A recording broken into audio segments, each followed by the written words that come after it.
चलिए खबरों में आगे बढ़ते हैं। एक और बड़ी खबर का रुख कर लेते हैं। भोले बाबा को लेकर बहुत बड़ी खबर सामने आ रही है, जहां पर अखिल भारतीय अखाड़ा परिषद ने यह फैसला लिया है कि हाथरस के भोले बाबा को फर्जी संत घोषित किया जाएगा। कई कथावाचकों पर भी अब फैसला लिया जाएगा आने वाले समय के लिए, और हम कह सकते हैं कि यह समय की बहुत बड़ी मांग थी। ये अखिल भारतीय अखाड़ा परिषद की तरफ से फैसला लिया गया है। भोले बाबा को फर्जी संत घोषित किया जाएगा। 18 जुलाई को प्रयागराज में अखाड़ा परिषद की एक बैठक भी प्रस्तावित है। फर्जी बाबाओं संतों की सूची जारी भी करेगा परिषद। बड़ी खबर आपको बता रहे हैं यूपी से, क्योंकि एक तरफ हाथरस मामले में लगातार जांच दूसरी तरफ अगर हम बात करें तो बैठक में 13 अखाड़ों के साथ साधु संत जो हैं वे मौजूद रहेंगे। भोले बाबा को लेकर ये बड़ी खबर आपको बता रहे हैं। हाथरस में भगदड़ में अगर हम बात करें, भगदड़ कांड के अंदर अब तक लगातार जांच जारी है। जानकारी ये भी है कि एसआईटी की जो पूरी रिपोर्ट है वो जल्द सामने आ जाएगी और साफ हो जाएगा कि ये पूरी घटना हुई कैसे। क्योंकि जब हम एसआईटी की रिपोर्ट की बात कर रहे हैं, सूत्रों की तरफ से कई सारी चीजें सामने आ रही हैं, लेकिन आधिकारिक तौर पर अभी सभी की निगाहें हैं कि क्या कुछ निकलकर सामने आएगा। वहां पर यह भी जानकारी सामने आ रही है, वकील के साथ जब बातचीत की गई बाबा के वकील से, तो वे ये भी कह रहे हैं कि कोई स्प्रे का छिड़काव जो है वे किया था। लेकिन वही दूसरा पहलू इस बात का ये है कि जो हाल फिलहाल के अंदर ये फर्जी बाबा बढ़ते ही जा रहे हैं, इसको लेकर अखाड़ा परिषद ने एक बड़ा फैसला लिया है।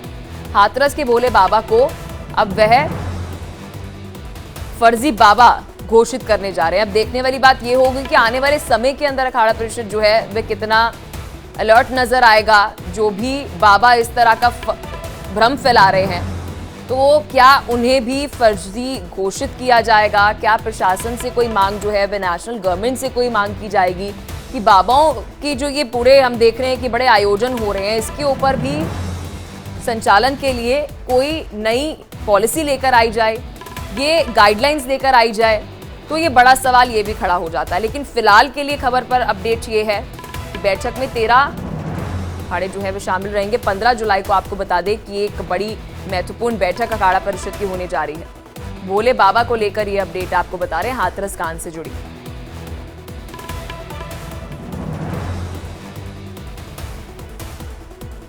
तो भोले बाबा को लेकर ये बड़ी खबर बता रहे हैं। अखिल भारतीय अखाड़ा परिषद ने फैसला लिया है, भोले बाबा को फर्जी संत घोषित किया जाएगा। कई कथावाचक पर भी फैसला जो है वह लिया जाएगा। लेकिन देखने वाली बात यह होगी कि क्या उन्हीं संतों के ऊपर फैसला लिया जाएगा जो जिन पे कोई कानूनी मामले अभी चल रहे हैं। बहुत सारे सवाल जो है वे भी खड़े हो जाते हैं। लेकिन फिलहाल ये बड़ी अपडेट आपको ये दे रहे हैं कि अखाड़ा परिषद ने ये बड़ा फैसला लिया है, क्योंकि एक तरफ उत्तर प्रदेश पुलिस लगातार इस मामले की जांच कर रही है, तो वही दूसरी तरफ इसी खबर पर हमारे साथ पंडित अजय गौतम फोन लाइन पर जुड़ चुके हैं।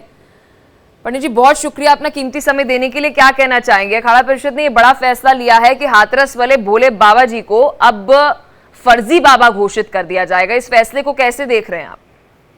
देखिए, फैसले का तो स्वागत है कि इस तरीके की अखाड़ा परिषद और काशी विद्युत परिषद, इन दोनों पर जिम्मेदारी है कि समाज के अंदर अगर कभी भी कोई फर्जी बाबा या कोई इस तरीके के लोग आते हैं जो समाज में धर्म के नाम पर आस्था का दोहन करते हैं, पीड़ितों का शोषण करते हैं और ऐसा कुछ भी धर्म के विरुद्ध कार्य करते हैं, तो इस तरीके से समय अनुसार बैठक होती रहनी चाहिए। अखाड़ा परिषद ने पहले भी 12-13 लोगों की फर्जी संतों की सूची जारी करी थी, लेकिन इन बातों को भी आज 7-8 साल हो चुके हो, 7-8 साल से कोई नई सूची नहीं आई। और मेरा तो अपना स्पष्ट मानना है कि ये स्वागत योग्य कदम है और इसका समय समय पर इस तरीके की कार्रवाई होती रहनी चाहिए।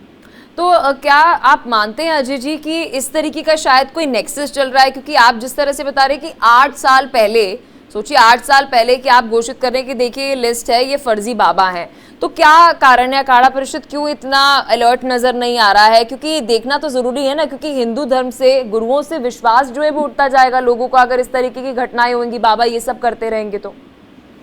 जी बिल्कुल, निश्चित तौर पे वर्ष 2015 में आखिरी बार सूची आई थी, और जब नरेंद्र गिरि जी अखाड़ा परिषद के अध्यक्ष थे और इसी तरीके से, लेकिन पीछे उनका स्वर्गवास हो गया, उनका शरीर शांत हो गया।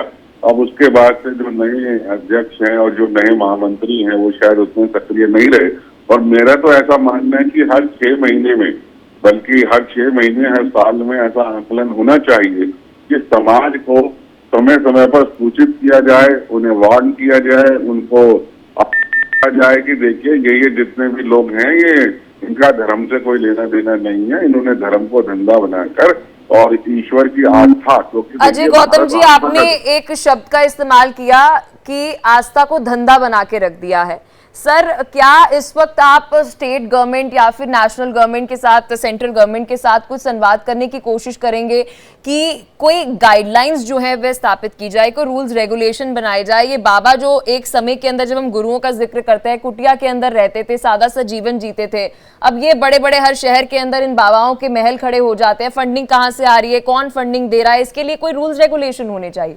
देखिए, मैं वर्ष 2012 से, जब से वो आशाराम जी वाला मामला सामने आया था, उस तब से हमने इसके लिए सरकार से लगातार बातचीत जारी करी और अंत में हमारा जो मामला था, जो हमने लेटर पिटीशन भेजी थी, उसे मिनिस्ट्री ऑफ कल्चर को, जो सांस्कृतिक मंत्रालय है, उसको भेज दिया गया। समय समय पर हमने उन लोगों को फॉलो अप किया, लेकिन वो इस मामले में हाथ डालने से बचते रहे और हमने यही कहा कि कोई न कोई ऐसा मार्गदर्शन या आपका एक ऐसा डेस्क डिपार्टमेंट होना चाहिए। सर, आपको रोकने के लिए माफी चाहूंगी, किस समय की बात बता रहे हैं, किस साल की बात बता रहे हैं आप? ये वर्ष 2012-2013 की बात है। ठीक है, तो आपने मिनिस्ट्री के साथ संवाद किया, क्या कुछ वहां से संपर्क किया? हमने सरकार के सभी विभागों के साथ संवाद किया। उन्होंने कहा कि ये मिनिस्ट्री ऑफ कल्चर का मामला है। ठीक है, मिनिस्ट्री ऑफ कल्चर के अंतर्गत जो सांस्कृतिक मंत्रालय जो है वो उसके अंतर्गत आता है और सांस्कृतिक मंत्रालय ने इस पर एक कमेटी भी बनाई थी, लेकिन उसका निष्कर्ष उन्होंने कहा कि वो थोड़ा सा इस मामले में हाथ डालने से बचते रहे। और 2012-13 में वैसे भी एक वो सरकार थी जो धर्म और संस्कृति को ज्यादा महत्व नहीं देती थी, तो इसीलिए ये मामला ठंडे बस्ते में चला गया।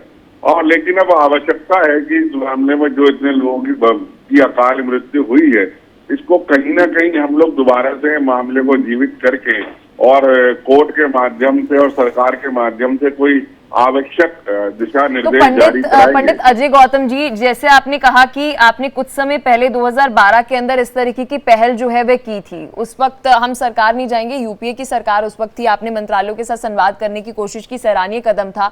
क्या उसके बाद आपने अलग अलग संगठनों के साथ मिलकर ये संवाद स्थापित करने की कोशिश की कि अब मौजूदा जो सरकार है उसके साथ संवाद किया जाए, बताया जाए कि इस तरीके का जो माहौल देश के अंदर बना हुआ है, फर्जी बाबा कुछ भी कर रहे हैं, कहां से फंडिंग आ रही है, इंटरनेशनली आ रही है, अगर नेशनली आ रही है तो कहां से आ रही है, इसके लिए कोई रूल्स रेगुलेशन हो, ट्रांसपेरेंसी हो ना? हमने पूरा नेक्सस समझाया था। और ये जो अभी तत्कालिक मामला ये सूरजपाल वाला, इसके पीछे ये धर्मांतरण का बहुत बड़ा रैकेट है। ये तो राजनीति के कारण अभी तक इसके खिलाफ कोई कड़ी कार्रवाई नहीं हुई है, लेकिन हमने योगी जी को भी पत्र लिखा है और योगी जी को कहा है कि देखिए, अगर इसकी गलती के कारण, ठीक है, अगर किसी की जान जाती है, मुआवजा देना है तो इसकी संपत्ति को बेच के मुआवजा दीजिए ना। ये टैक्स पेयर का पैसा है जो राज्य की या राज्य की। पंडित जी, बहुत शुक्रिया अपना कीमती समय देने के लिए, हमारे साथ बात करने के लिए और संवाद करने के लिए। हमारे साथ आचार्य डीपी शास्त्री भी जुड़ चुके हैं। सर नमस्कार, बहुत शुक्रिया अपना कीमती समय देने के लिए। कुछ देर पहले हमारे साथ पंडित जी जुड़े और उन्होंने कहा कि 2012 में उन्होंने पहल करी कि केंद्र सरकार को शायद कोई फैसला लेना चाहिए, ये बाबा कहां से फंडिंग आ रही है, कहां से इतने बड़े बड़े महल खड़े कर रहे हैं, इसके लिए कोई गाइडलाइन तो बनाइए, रूल्स रेगुलेशन तो बनाए, लेकिन कुछ नहीं किया गया सर। और आज हम फिर देख रहे हैं कि बाबा के इतने बड़े बड़े अलग अलग मैनपुरी के साथ हर एक यूपी में जैसे जैसे जाते हैं बड़े महल बाबा ने बना रखे हैं, कहां से फंडिंग आ रही है कुछ नहीं पता। देखिए, एक सबसे बड़ी बात है, ये बाबा नहीं, इनको बाबा ना कहा जाए।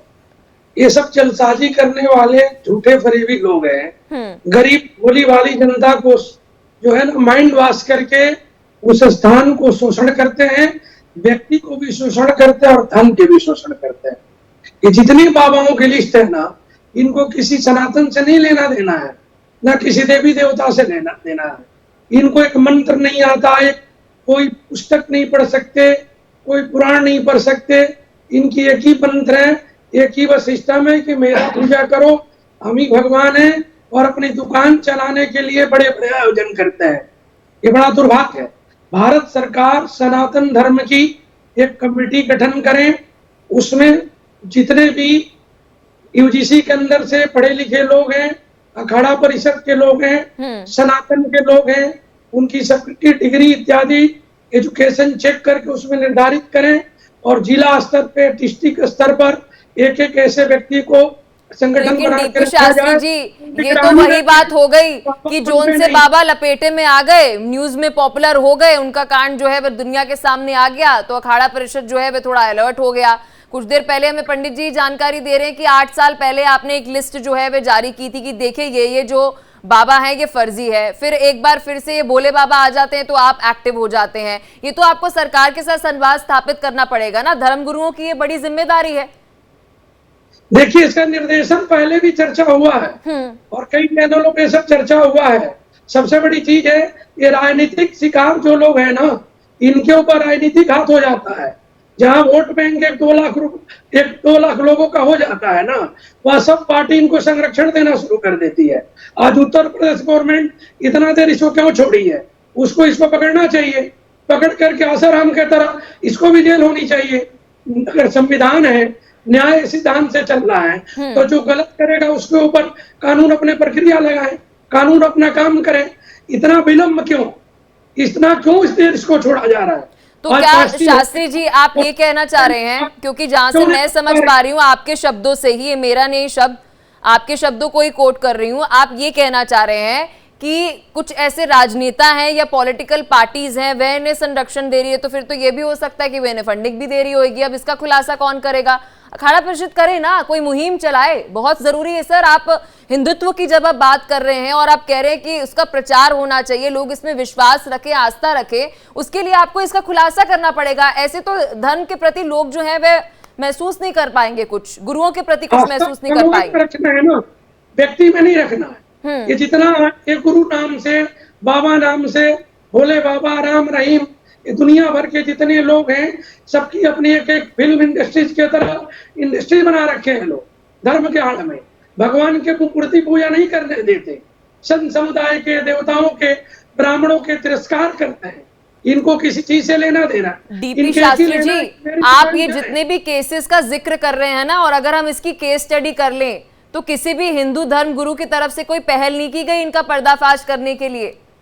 वहां पर मौजूद जो स्थानीय लोग थे या पीड़ित थे उनकी तरफ से कोई मुहिम चलाई गई, कोई जर्नलिस्ट रहा हो इंडिया डेली की तरह जो ये एक मुहिम चला रहा है, लोगों के आंखें खोल रहा है अंधविश्वास और विश्वास में क्या अंतर है, ये तो उनकी मुहिम रही है। धर्मगुरुओं की तरफ से कोई पहल नहीं की गई, अखाड़ा परिषद की तरफ से सर कोई पहल नहीं की गई कि लोगों को जागरूक करे कि सही क्या है और गलत क्या है। शंकराचार्य जी किए थे, अजय गौतम जी हमारे मित्र हैं, उसमें जुड़े रहे। 2012 में हुआ था, साईं के ऊपर हम लोग जागरूक हुए, साईं के ऊपर केस हुआ, सुप्रीम कोर्ट में साईं हारे। उसके बाद सब मंदिरों से साईं की मूर्ति उखाड़ करके हम लोग फेंकवाए, हर जगह मंदिरों में हम खुद खड़े करा के उखड़वाए, फेंकवाए। साईं कोई कुछ नहीं था। सुप्रीम कोर्ट के द्वारा, माननीय न्यायालय के द्वारा, सर्वोच्च न्यायालय के द्वारा उस स्थान पे सब आपको मिला रिजल्ट। ये मुहिम चल रहा है, बल्कि ये मुहिम में सरकार के हम लोग के सहयोग चाहिए। सेंट्रल गवर्नमेंट बोर्ड बनाए, डीपी शास्त्री जी, देखिए बोलना बहुत आसान है, वो कर ले मैं कर ले, क्योंकि देखिए इंडिया डेली तो प्राथमिकता से इस खबर को चला रहा है, दर्शकों को जागरूक कर रहा है। क्या धर्म गुरुओं की तरफ से जो कह रहे हैं कि हमारी क्रेडिबिलिटी है, जो ये गलत धंधा चल रहा है बाजार के अंदर, इसको रोका जाए। आप 2012 का जिक्र कर रहे हैं, उस वक्त अलग सरकार थी, अब अलग सरकार है। क्या आपने एक बार फिर से संवाद करने की कोशिश की कि देखिए इस तरह के अलग अलग हम देख रहे हैं जगहों पर ये फर्जी धर्म गुरु हैं, इस तरह का धंधा चला रहे हैं, इसके लिए कुछ करना पड़ेगा। 2012 के बाद क्या कोई संवाद किया गया, कोई कोशिश की गई अलग अलग संगठनों की तरफ से? नहीं, बीजेपी गवर्नमेंट में भी चर्चा हुआ, सरकार ने उस पर ध्यान नहीं दिया। विश्व हिंदू परिषद किसके साथ बात की सर आपने? कोटेश्वर जी चर्चा किए, कोटेश्वर शर्मा जी की कई बार चर्चा हुआ, गवर्नमेंट ने इस पे ध्यान दिया। मैं भारत सरकार से, बीजेपी से, ये राजनीतिक हर चीज छोड़ के, कांग्रेस, सपा, जितनी पार्टियां हैं सब राजनीतिक कर रही हैं, अपने वोट बैंक के लिए। नहीं आचार्य डीपी शास्त्री जी, ऐसे तो हवा में कुछ भी कह देना बहुत आसान है। आपने किसके साथ बीजेपी में बात की? खुलकर बोलिए, मैं आपको पूरी स्वतंत्रता दे रही हूँ। बीजेपी को करना चाहिए बात। ना सर, एक सेकंड, बात को घुमा रहे हैं सर आप। डीपी शास्त्री जी, आपने अभी मेरे सामने ये बात कही, दर्शक आपको सुन रहे हैं, आपने बीजेपी के साथ संवाद करने की कोशिश की जी। देखिए, कोई पॉलिसी बनाइए इस पर। कोई किस पे बात की आपने बीजेपी से? देखिए, विश्व हिंदू परिषद जो है, उसमें विश्व हिंदू परिषद के द्वारा आगाह किया गया, उस समय किया गया सरकार से कि भाई सनातन के लिए बोर्ड बने, सनातन धर्म का एक बोर्ड बना है। इस तरह राजस्थान गवर्नमेंट में एक बोर्ड बनाया है पुरोहित के लिए, ब्राह्मणों के लिए, सनातन के लिए। उसमें मंदिर देवालय शिवालय में रहने वालों को सरकार सैलरी देगी।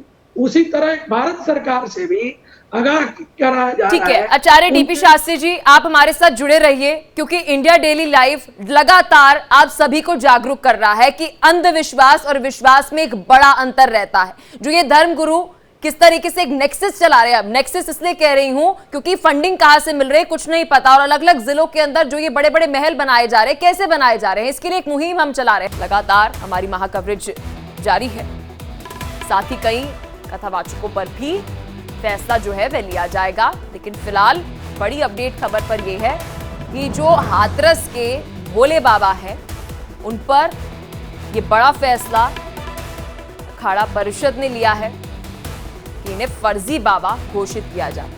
तो वहीं 18 जुलाई को प्रयागराज में अखाड़ा परिषद की एक बैठक प्रस्तावित है।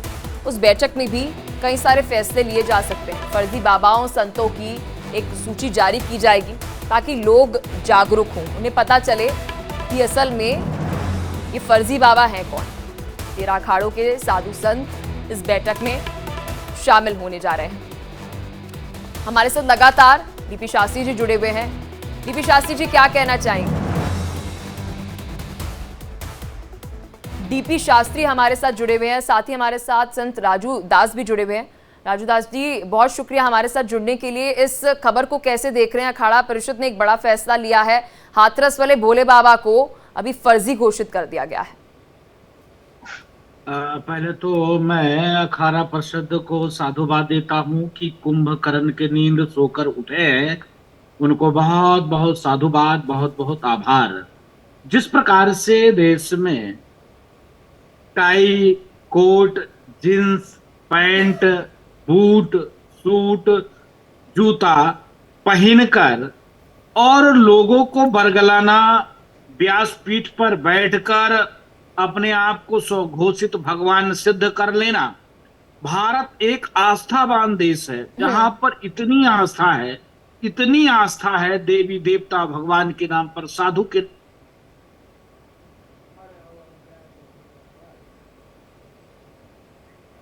राजू दास जी, आप तक आवाज पहुंच रही है? एक बार फिर से राजू दास जी के साथ संपर्क करने की कोशिश करेंगे, शायद कोई ग्लिच है। हमारे साथ डीपी शास्त्री भी जुड़े हुए हैं। डीपी शास्त्री जी, क्योंकि इस वक्त पूरा देश जो है वह हाथरस कांड को देख रहा है, आपने भी देखा होगा। इस पूरे कांड को अगर आप देखते हैं तो क्या लगता है इसमें बाबा की ही जो है वह गलती रही है? क्योंकि अभी बाबा का भक्तों का तो ये कहना है कि जी बाबा तो पाक साफ है, उन्होंने तो कुछ नहीं किया। देखिए, बाबा मत कहिए, इस व्यक्ति को संसार में हम बाबा नहीं कह सकते। पता नहीं, बाबा शब्द का अर्थ कुछ अलग ही होता है। ये सब झूठा ही लेना, झूठा ही देना, झूठा ही भोजन, झूठा ही चबैना। गोस्वामी जी रामायण में लिखे हैं कि इनका खाली झूठ और आडंबर का काम है। कलिकाल में ही लोग होंगे जो आडंबर और झूठ के नींव डालेंगे, भगवान के मूर्ति की पूजा नहीं करेंगे। ये सनातन के लोग नहीं है, सनातन विरोधी लोग हैं। आज अखाड़ा परिषद जागा है या साधु संत समाज जागा है, ये पहले भी इनको जागना चाहिए। अकेले हम लोग के जगने और जगाने से नहीं है। हर आदमी के केवल अपना पद है, अधिकार है, उनका एक मिशन है, संगठन है, काम करने की जिम्मेवारी मिली हुई है। हम आपके मीडिया के माध्यम से हम एक चीज बताना चाहते हैं कि माता पिता से बढ़ के दुनिया में कोई देवता नहीं है। माँ बाप के संरक्षण में जो व्यक्ति जीवन जीता है वो उनके गुरु और भगवान है, सब कुछ है। ये भोली भाली जनता को शोषण करते हुए लोग और धन संग्रह करके करोड़ों करोड़ रुपया लेकर के 50-50 बिल्डिंग, लग्जरिया गाड़ी, 50-50 होटल टाइप की सारी व्यवस्था। आश्रम में भी कैमरा नहीं लगा है, वहां क्या काम होता था? क्या प्रशासन नहीं जानता था, पुलिस नहीं जानता है कि यहाँ पे लाखों लोग आ रहे हैं? क्यों आ रहे हैं? एक कमरा में 7 लोग की क्यों परमिशन जाने के लिए, और लोग क्यों नहीं जा सकते हैं? तो इतना बड़ा धोखा किया जा रहा था नकली बाबा बनके, ये कहीं ना कहीं एक दिन में नहीं बन पाया है, बहुत समय में बन पाया है। जो व्यक्ति उत्तर प्रदेश गवर्नमेंट में जनरल सिपाही के नौकरी करता हो, नौकरी छोड़ा हो, रेप का केस किस पे FIR दर्ज है, वो व्यक्ति नकली बाबा बनके आज समाज को इतना बड़ा संपदा कहाँ से लाया? इसकी पूरी इंक्वायरी होनी चाहिए। और राम रहीम दुनिया भर के जितने लोग ये रहे हैं, ठीक है डीपी शास्त्री जी, हमारे साथ कंचन भी मेरी सहयोगी न्यूज रूम से हमारे साथ जुड़ी हुई है। कंचन, मुझे ऐसा लगता है ये एक घटनाएं नहीं है, लिस्ट बहुत लंबी है। कितने और केसेस लगेंगे हमारे समाज को समझने के लिए, विश्वास और अंधविश्वास को समझने के लिए? पलक, आज का दिन और ये खबर बहुत बड़ी है और अपने आप में काफी अहम भी मानी जाती है, क्योंकि परिषद अगर ये फैसला लेता है कि बाबा सेल्फ प्रोक्लेम्ड गॉडमैन है, ये इनकी वजह से 2 जुलाई को जो तस्वीर हमने देखी, हाथरस की सड़कों का जो हाल हुआ था, उससे कई सारे सवाल खड़े होते हैं। सवाल इन तमाम बाबाओं पर भी खड़े होते हैं जिन्होंने भक्ति और अंधभक्ति में एक लकीर नहीं खींची है। वो लकीर खींचना बहुत जरूरी था और वही लकीर खींचने की कोशिश यहाँ पर अखाड़ा की तरफ से की जा रही है। पलक, इस बात को भी समझिए कि इन बाबा के साथ साथ कई और ऐसे बाबा हैं जो अब कटघरे में आएंगे और ऐसा होना भी बहुत जरूरी था। जो तस्वीर 2 जुलाई को हाथरस की सड़कों पर हमने देखी, जिसका असर हर किसी पर नजर आ रहा था, वो कई सारे सवाल खड़ा कर रहा था। यूपी में SIT टीम का गठन किया था और SIT टीम जो है वो ये जानकारी मिल पा रही है कि SIT टीम की तरफ से आज प्रशासन को रिपोर्ट सौंप दी जाएगी। लेकिन आज दिन की सबसे बड़ी खबर है, सेल्फ प्रोक्लेम्ड गॉड जो अपने आप को भोले बाबा बताते हैं, अगर उन पर ऐसा एक्शन लिया जाता है, कमिटी बन रही है और उनके साथ साथ कई और बाबाओं पर भी ऐसा एक्शन लिया जाता है। कंचन, हमारे साथ लगातार कई सारे संत भी जुड़े हुए हैं। राजू दास जी, मैं आपके पास फिर से आपके पास आना चाहूंगी, अब डिस्कनेक्ट हो गए थे। सर, क्या कहना चाहेंगे? क्योंकि जहां तक मैं समझती हूँ, कहते हैं कि भगवान से भी ऊपर गुरु रहता है, हमें मार्गदर्शन करता है, भगवान की ओर नजदीक लेकर जाता है। लेकिन अब हम देख रहे हैं कि किस तरीके का हमारे देश के अंदर ये चलन चल रहा है कि बाबा जो हैं वो इस तरह की घटनाएं जो है वे देखने को मिले। लिस्ट बहुत ज्यादा लंबी हो गई है सर, क्योंकि राम रहीम, फिर उसके बाद आसाराम, और अब हम देख रहे हैं कि ये भोले बाबा सामने आ जाते हैं। तो अंधविश्वास बढ़ता जा रहा है। विश्वास में कोई गलत नहीं है, लेकिन अंधविश्वास बढ़ रहा है सर।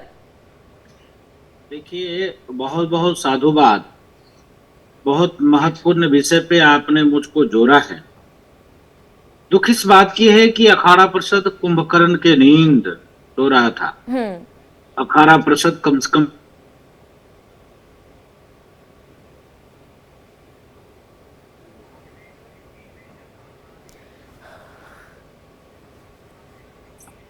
दिखाकर, लोगों को रिझाकर, स्वयं स्वघोषित भगवान बनकर लोगों को बेवकूफ बनाना, ऐसे कुछ लोग हैं जो अपनी दुकान चला रहे हैं। लेकिन भारत एक आस्थावान देश है, यहाँ इतनी आस्था है, इतनी आस्था है, इतनी आस्था है जिसका जवाब नहीं। उसका नाजायज कुछ तथाकथित संत फायदा ले रहे हैं। आप देखिए, जिस प्रकार से हाथरस की घटना है, ये जो अपने आप को महात्मा घोषित किए हुए हैं, न तिलक, न चंदन, न वस्त्र, न स्वरूप, न भेष, tie, coat, pant, boot, suit, जूते पहनकर व्यासपीठ पर बैठकर, ये कौन सा संदेश? आज तो वेद पुराण शास्त्र उपनिषद में ऐसा भेष मैंने वर्णन नहीं देखा, ऐसा भेष हमने चित्रों में नहीं देखा, ऐसा भेष मैंने जो है संतों को मुख से नहीं सुना।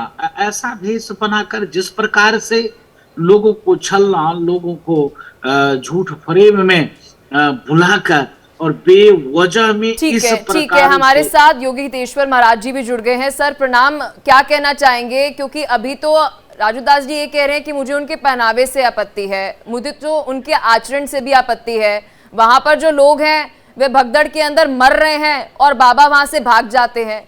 तो ये तो आचरण पर भी आपके सवाल है ना, कि आप ये किस तरह की आपकी भक्ति है कि आपके भक्त वहां पर आपके सामने मर रहे हैं और आपने गाड़ी तक नहीं रोकी। देखिए, मैं कहना चाहूंगा कि राजू दास जी से बिल्कुल सहमत हूँ, हमारे बड़े पूजनीय। लेकिन मैं एक बात कहना चाहता हूँ कि जिस प्रकार हमारे यहाँ एक विधान है कि जिसे पूजना चाहिए और वो अपूजनीय योग, क्योंकि ये व्यक्ति अपूजनीय है, पूजनीय नहीं है। कारण जब भी ये कोई भी प्रवचन देता है, देखिएगा इसने चप्पल जूते पहनकर प्रवचन दिए हैं। हमारे यहाँ कोई परंपरा, कोई भी सत्संग ऐसा कभी नहीं होता जिसमें एक अगर आप मंत्र भी बोलेंगे तो भी आपको चप्पल जूते, इवन हम गुरुओं को अगर साष्टांग दंडवत।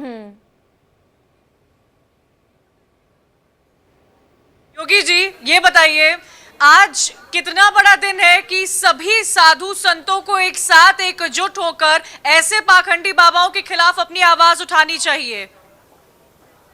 मैडम, ऐसा है, ये अखाड़ा परिषद ने जिस तरीके की आवाज उठाई है इसके लिए मैं बहुत साधुवाद देता हूँ। और हम सभी को मिलकर ऐसे जो पाखंडी संत हैं, जो भारत के अंदर पाखंड का ड्रामा पीट रहे हैं, जो लोगों को अंधविश्वास, जिसको कहते हैं चमत्कार, चमत्कार कुछ नहीं होता, भक्ति ही होती है। हनुमान जी की भक्ति करो, जीवन में सब कुछ मिलेगा। लेकिन मैं कहता हूँ जो लोग चमत्कार करके स्वयं को कहते हैं अहम ब्रह्मास्मि, मैं ही ब्रह्मा हूँ, मैं ही शिव हूँ, मैं ही भोले बाबा हूँ, आप ऐसे करके लोगों को बहका नहीं सकते, फुसला नहीं सकते। लेकिन मैं बता दूं, जितने भी ये लोग भोले भाले लोग हैं, ये जो हमारी प्यारी जनता, क्योंकि ये लोग सब आस्थावान देश है हमारा, और आस्था के प्रति ये लोग जो शिक्षा, मैं समझता हूँ शिक्षा का अभाव बहुत कम है। भोले बाबा के आप ज्यादातर अगर शिष्य देखेंगे वो सारे गांव से या ऐसे क्षेत्रों से आएंगे जहाँ शिक्षा का अभाव है, जो धर्म को समझ नहीं पाते। और इसके पीछे कई सारे कारण भी, जैसे हमारे जो वेद हैं, जो वेदांत हैं, जो हमारी शिक्षा प्रणाली है, वो सारी संस्कृत में है।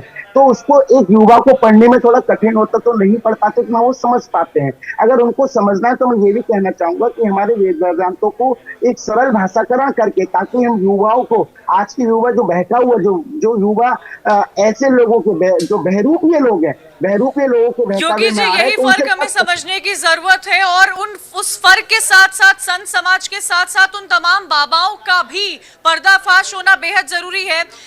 राजू जी भी हमारे साथ जुड़े हुए। राजू जी, एक बात यहाँ हमारे दर्शकों को समझाइएगा, कितना जरूरी होता है आम जनता के लिए ये भाप पाना कि जिनकी वो पूजा कर रहे हैं, जिनको वो गुरु समझ रहे हैं, वो इनका हित चाहते हैं या नहीं चाहते हैं। और अगर जो सेल्फ प्रोक्लेम्ड गॉड है, जो अपने आप को भोले बाबा कहता है, अगर वो ये चाहते थे तो 2 जुलाई को इतना कुछ हुआ, 123 लोगों की जाने गई, क्यों नहीं अपने भक्तों से मिलने के लिए पहुंचे बाबा?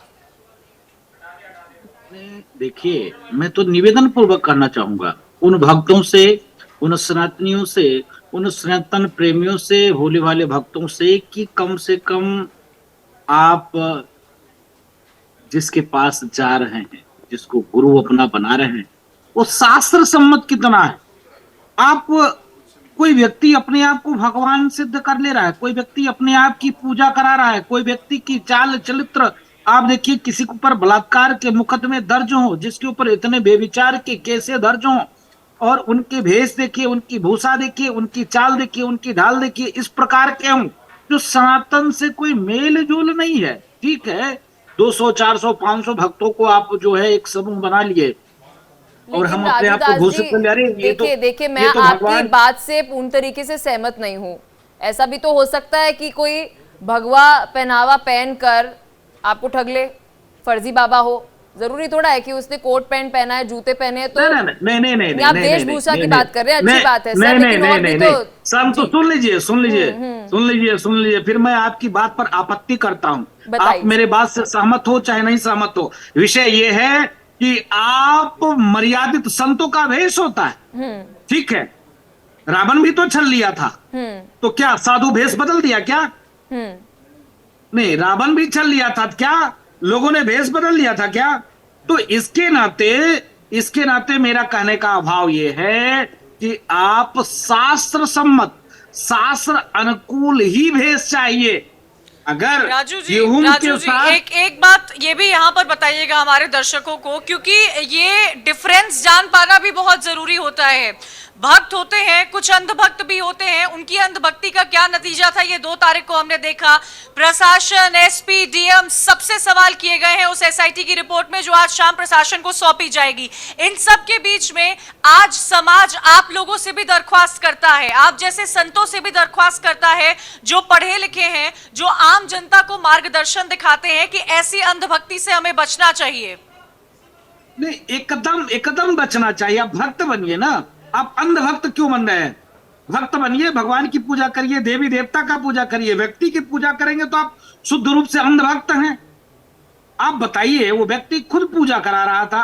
कोई व्यक्ति ऐसा हो ही नहीं सकता। हमारे यहाँ इतने ऋषि हुए, मुनि हुए, महात्मा हुए, किसी ने अपने आप को भगवान घोषित किया क्या?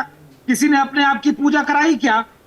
तो आज के जो ये फर्जी बाबा है वो अपने आप को भगवान सिद्ध कर ले रहे हैं। सीधे आपको प्रमाण मिल जा रहा है। तो ऐसे ऐसे जो है फर्जी बाबाओं से दूर होना चाहिए, ऐसे फर्जी भगवान से दूर होना चाहिए। ऐसे फर्जी बाबाओं का पर्दाफाश तो हो रहा है, लेकिन मैं ये भी चाहूंगी कि आप हमारे दर्शकों को बताएं, जो विभूति लेकर सोचते हैं कि उनके परिवार में अगर किसी की तबीयत खराब है तो वो ठीक हो जाएगी। ये जो प्रथा लंबे समय से चली आ रही है, ये अंधविश्वास पर जो विश्वास चला आ रहा है, उसको खत्म करने की जरूरत है। हाँ, आपके स्पिरिचुअल गुरुज होंगे जो आपको डायरेक्शन दिखाते होंगे, उस पर हमें कोई आपत्ति नहीं है, लेकिन ऐसी तस्वीरों पर आपत्ति है।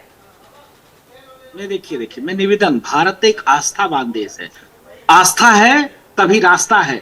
जब विश्वास है तभी कार्य संपन्न हो पाता है। अभी मैं विश्वास ही नहीं करूं वहां तक पहुंच पाऊंगा, ये कार्य सिद्ध कर पाऊंगा, तो कहां से हम वहां तक पहुंच पाएंगे? इसके नाते भारत आस्थावान देश है, और इस आस्था में जो हमारी सनातन है, संस्कृति है, पद्धति है, तो उसको हम खत्म नहीं कर सकते। वो तो चलता रहेगा। राजू दास जी, इस वक्त आपको दर्शक सुन रहे हैं और मैं समझती हूँ कि आपके ऊपर इस वक्त एक बहुत बड़ी जिम्मेदारी है। आप सिलसिलेवार तरीके से अगर हमारे दर्शकों को समझा सके कि अगर उनके गुरु हैं तो गुरु सही है या गलत है, ये कैसे वे जान पाए? मैं तो हाथ जोड़कर निवेदन करूंगा सनातनियों से, राम भक्त से, सनातन प्रेमियों से, जो भक्त होते हैं, जो शिष्य होते हैं, जिनके पास आस्था होता है, वो अपने गुरु को पहचान लेते हैं। आप भक्त बनिए, अंधभक्त मत बनिए। आपसे अपील है, आपसे निवेदन है। राजू दास जी, तो वो 2.5 लाख लोग क्या अपने गुरु को नहीं पहचान पाए? राजू दास जी, क्या जो 2.5 लाख की भीड़ उस दिन हाथरस में मौजूद थी, 80,000 की अरेंजमेंट पर 2.5 लाख लोग पहुंचे हैं, उसके बाद भी कई सेवादारी हैं जो इस पूरे मामले को गुमराह करने की कोशिश कर रहे हैं। बाबा की सेवादारी कहते हैं कि प्रलय आ रहा है, जो बाबा को नहीं मानेगा उसका तो प्रलय आएगा ही। ऐसे मौके पर क्या हमें आपको समाज के तौर पर इन आम जनता के सामने एक साथ खड़े होकर एक मत में नहीं कहना चाहिए कि ऐसे अंधविश्वास में विश्वास को तब्दील ना करें? हम लोग तो शुरू से, जिस दिन ये घटना हो उसी दिन हमने मांग किया था कि कब बुलडोजर चलेगा, कब ये कब फर्जी बाबा गिरफ्तार होगा। कोई सुना क्या? अब धीरे धीरे मामला सामने आ रहा है। विषय ये है कि ऐसे समाज में कुछ लोग हैं जो स्वघोषित अपने आप को भगवान सिद्ध करके। राजू दास जी, आपने तो और अखाड़ा परिषद ने ये बड़ा जो आज फैसला लिया है, और आप भी इस फैसले का स्वागत कर रहे हैं, कह रहे हैं कि आज जाग गया अखाड़ा परिषद, लेकिन आपको दुरुस्त कर दूं, याद दिला दूं कि अभी जो FIR है उसमें बाबा का नाम नहीं है सर। हम चाहे कुछ भी कितना भी बोल लें, FIR में बाबा का नाम ही नहीं है सर। यही तो मेरा कहना है ना। मैंने शुरुआत में कहा था किसके यहाँ बुलडोजर कब चलेगा, इसके यहाँ भी तो बुलडोजर चलना चाहिए ना। ऐसे व्यक्ति जो अपने आप को भगवान,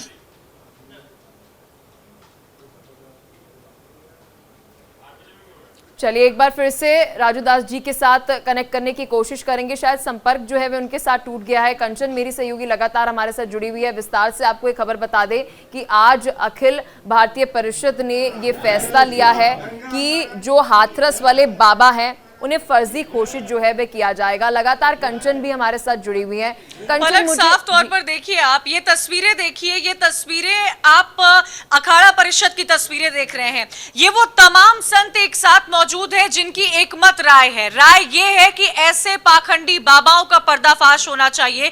जो तस्वीर 2 तारीख को हमने देखी है, इस खबर पर मैं आऊंगी, लेकिन बड़ी खबर आ रही है राहुल गांधी से जुड़ी हुई। राहुल गांधी से क्योंकि वो असम दौरे पर निकले हुए हैं, इसी बीच आपको ये भी बता दें कि आज देश भर में अखाड़ा परिषद को लेकर बवाल मचा हुआ है। अखाड़ा परिषद ने इस बात का जिक्र किया है कि ऐसे पाखंडी बाबाओं पर एक्शन लिया जाएगा और इनको फर्जी बाबा घोषित किया जाएगा। राहुल दास जी भी हमारे साथ लगातार इस खबर पर जुड़े हुए हैं। राहुल दास जी, मैं इन संतों को देख पा रही हूँ, ये तमाम लोगों के स्पिरिचुअल गुरुज भी होंगे, मैं उनके चेहरे पर वो मुस्कान भी देख पा रही हूँ, क्योंकि कहीं ना कहीं आज जनता को, आज भक्तों को वो आश्वासन मिला है, ऐसे पाखंडी बाबाओं का पर्दाफाश होगा। इसी लिस्ट में और भी कई नाम सामने आने वाले हैं।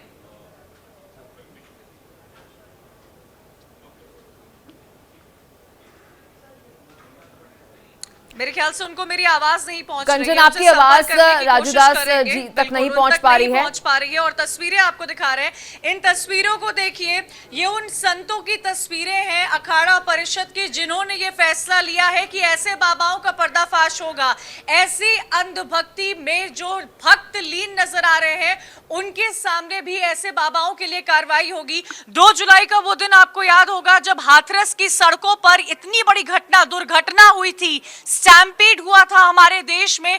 तब एक लंबा काफिला बाबा का निकला था। अपने आप को सेल्फ प्रोक्लेम्ड गॉड कहते हैं, भोले बाबा का दर्जा खुद को देते हैं ये बाबा, और ये बाबा वहां से फरार हो गए। एक बार मीडिया के सामने आते हैं, मीडिया एजेंसी के सामने आते हैं और ये कहते हैं कि मैं व्यथित हूं। लेकिन सवाल खड़ा होता है कि आखिर ये बाबा अपने भक्तजन के पास क्यों नहीं आए? इनके सेवादार लगातार कोई ना कोई बयानबाजी करते हुए नजर आते हैं। वो कहते हैं प्रलय होगा, जो बाबा को नहीं मानेगा उनकी मौत। हमारे साथ बने रहिए। राजूदास जी एक बार फिर से हमारे साथ कनेक्ट हो चुके हैं। राजूदास जी, आप क्या कहना चाहेंगे? क्योंकि अब बड़ा सवाल ये है, आगे क्या? क्योंकि कुछ देर पहले हम कई सारे संतों के साथ संवाद करते हुए नजर आए। उन्होंने ये जिक्र किया कि 2012 में हमने मिनिस्ट्री के साथ बात की थी, सेंटर के साथ बात करने की कोशिश की थी कि कोई रूल्स एंड रेगुलेशन जो है वह बनाए जाए, कहां से फंडिंग आ रही है, क्या कुछ हो रहा है, इसके लिए एक संचालन होना चाहिए, कोई पॉलिसी बनाने की जरूरत है। क्या नेक्स्ट स्टेप जो है वह धर्मगुरुओं की तरफ से, संतों की तरफ से ये हो सकता है कि केंद्र में बैठी सरकार के साथ संवाद करने की कोशिश की जाए कि देखा तो जाए आखिर देश के अंदर संत समाज कर क्या रहा है? नहीं, मैं तो निवेदन करूंगा कि देश में लमसम 4 लाख से ऊपर मंदिर आपने सरकार ने अधिग्रहण करके रखा है, लेकिन वहां पे किसी भी प्रकार से व्यवस्था सही तरीके से नहीं चल रही है। इस पर सरकार ध्यान आकर्षित करे और वो जो संत वाकई में साधु हैं उसकी कोई चिंता करने वाला नहीं है, और जो फर्जी तथाकथित अपने आप को भगवान घोषित करके और समाज को बरगला रहा है, उसी की पूछ है। इस पर भी सरकार ध्यान दे और सरकार जो साधु आवाज उठाते हैं उनकी बात को सुने कि हाँ वाकई में ये ऐसा है। लेकिन सरकार मिशनरी, सरकारी संस्थान, सरकारी तंत्र भी उन लोगों के चंगुल में आकर जो फर्जी टाइप के लोग हैं। जी राजूदास जी, आपने जिक्र किया और ये बहुत महत्वपूर्ण बात आपने बोली, क्योंकि अभी हम हाथरस कांड की जब हम बात कर रहे हैं तो ये जो हाथरस के भोले बाबा हैं, ये भी जानकारी हमारे सूत्रों की तरफ से मिल रही है, इनकी कुछ पॉलिटिकल कनेक्शंस भी हैं, शायद वहां से भी इन्हें कुछ फंडिंग आ रही है। तो बड़ी फिर चिंता की बात है, ये आपस में मिले हुए हैं, सांठगांठ है। नहीं ठीक है, पॉलिटिकल कनेक्शन हो, पॉलिटिकल संरक्षण मिले, हुई है सर, लेकिन ऐसा अभी खंगाला जा रहा है यूपी पुलिस की तरफ से। सुनिए मेरी बात। वो पॉलिटिकल संरक्षण उनको मिले, पॉलिटिकल कनेक्शन हो, लेकिन विषय ये है कि आप अपने आपको स्वघोषित भगवान सिद्ध कर लेने से देवी देवता भगवान नहीं हो जाएंगे। ऐसे लोगों को, सरकार को थोड़ी सी दूरी बनाकर और जनता को आस्था रखिए। राजूदास जी, आप हमारे साथ योगी हितेश्वर नाथ महाराज जी भी जुड़ चुके हैं एक बार फिर से। सर, आगे क्या? इंडिया डेली ये सवाल लगातार पूछ रहा है कि अब तो ये घटना हो गई, जो 123 लोग मर गए हैं वो वापस तो नहीं आएंगे, लेकिन अब आगे क्या? क्या प्रशासन जागेगा? क्या देश जागेगा? क्या अंधभक्त जागेंगे? क्या कोई बड़ा फैसला लिया जाएगा? हमारा सवाल यही है कि हमारे देश में प्रशासन कब जागेगा, कब कोई सख्त फैसला लिया जाएगा? सर देखिए, आपने बड़ी अच्छी बात कही है और राजूदास जी को मैं सुन रहा था, बड़ा अच्छा आपने कहा कि राजनीति और धर्म, जैसे कहते हैं कि राजनीति और धर्म दोनों अलग अलग हैं, आप राजनीति से नहीं जोड़ सकते हो। लेकिन मैं कहना चाहूंगा कि ये जो भोले बाबा है, जो अपने आप को भोले बाबा बताता है, कहीं ना कहीं इसके राजनीतिक कनेक्शन बहुत अच्छे थे, इसी कारण ये अभी तक पकड़ा नहीं गया है। और मुझे पूर्ण विश्वास है कि इसमें कहीं ना कहीं समाजवादी पार्टी के अखिलेश यादव या इन लोगों का कहीं ना कहीं हाथ होगा जरूर इसमें, क्योंकि यहाँ पे हमारे भारत के अंदर राजनीति जो है वोट बैंक के आधार पर बहुत होती है, और वोट बैंक को सब जानते हैं इस समय किस समाज से ये व्यक्ति आता था। आप समझते हैं, क्योंकि जाटव समाज से आता है, तो जाटव समाज के कारण मायावती हो या और भी लोग हो, तो इन लोगों ने कहीं ना कहीं, मुझे लगता है कि इस पे राजनीति पूरी तरह से बहुत पूरे पीछे इसके पीछे हाथ है। बनने व्यक्ति अब तक पकड़ना चाहिए और इसको जेल की सलाख ट्रकों के पीछे डालना चाहिए। और 123 लोगों के लिए मरने के जिम्मेदार सिर्फ यही है और कोई हो ही नहीं सकता।